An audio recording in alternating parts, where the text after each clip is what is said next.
Bonjour, j'espère que vous allez bien aujourd'hui. Sans plus tarder, nous allons parler de l'angle droit. Un angle droit, c'est un écart qui est fait entre deux traits qui se touchent et qui font un sommet. Plus cet écart est serré, plus on dit que l'angle est petit, et plus on ouvre l'angle, plus l'angle est grand.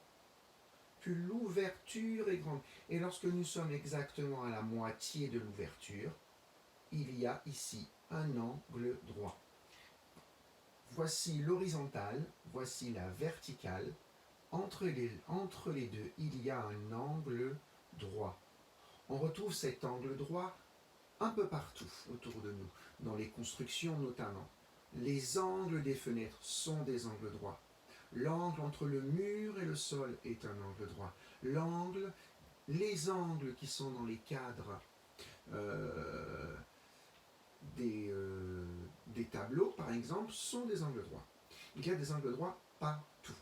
C'est l'angle qui est défini entre une horizontale et une verticale.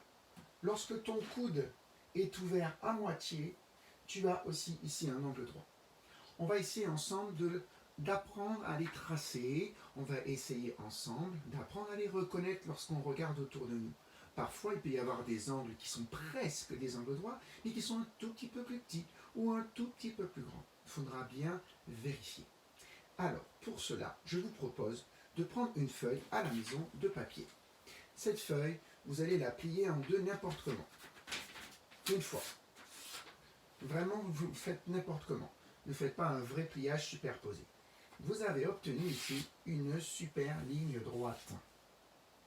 Et bien, à partir de ce moment-là, vous allez plier en deux en suivant bien le bord. Pour le coup, là, on ne fait pas n'importe comment. On fait bord à bord. Lorsque les deux bords pliés se superposent, je peux appuyer et plier. Ici, exactement ici, regardez, là, j'ai un angle droit. À l'endroit où j'ai les pliures déjà faites et ici aussi, j'ai un angle droit. Je viens de créer un angle droit. Regardez, si je le place ici au niveau de mon tableau, il va être exactement de la même forme. Maintenant que vous avez créé un angle droit avec ce gabarit, ça s'appelle un gabarit, c'est un peu comme une écart en papier. Tout ce qui est là, c'est tordu, c'est pas grave. Le plus important, c'est cet angle droit. Comment on peut tracer un angle droit sur son cahier? Alors, je prends ma règle, je trace un trait en biais au hasard. Je vais devoir tracer un autre trait qui va venir faire un angle droit en rencontrant ce premier trait que vous avez fait. Je prends mon angle droit, ma pliure qui est là, je la mets ici. Vous voyez, elle longe le trait déjà tracé. Et avec mon autre main, maintenant que j'ai bien placé ça, je vais tracer le deuxième trait. Je lève, je n'ai pas pu aller au bout parce que ce n'était pas pratique. Mais avec ma règle, je peux le faire.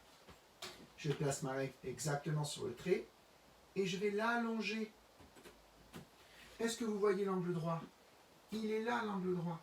On n'est pas obligé de faire un grand trait ici, on peut faire un petit trait. Là, il y a un angle droit.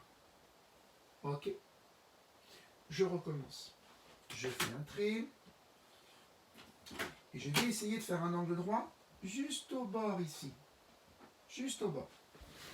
Je place mon gabarit avec l'angle droit qui pointe sur le bord, exactement. Il longe le trait qui est ici. Et je vais pouvoir faire mon deuxième trait. Et là, j'ai un angle droit. Eh bien, ce que je vous demande de faire à la maison, c'est de fabriquer un gabarit, c'est de faire un trait comme on veut, et un deuxième qui fait un angle droit, soit sur ce bord, soit sur ce bord. Et d'en faire plein, de les faire vraiment dans tous les sens.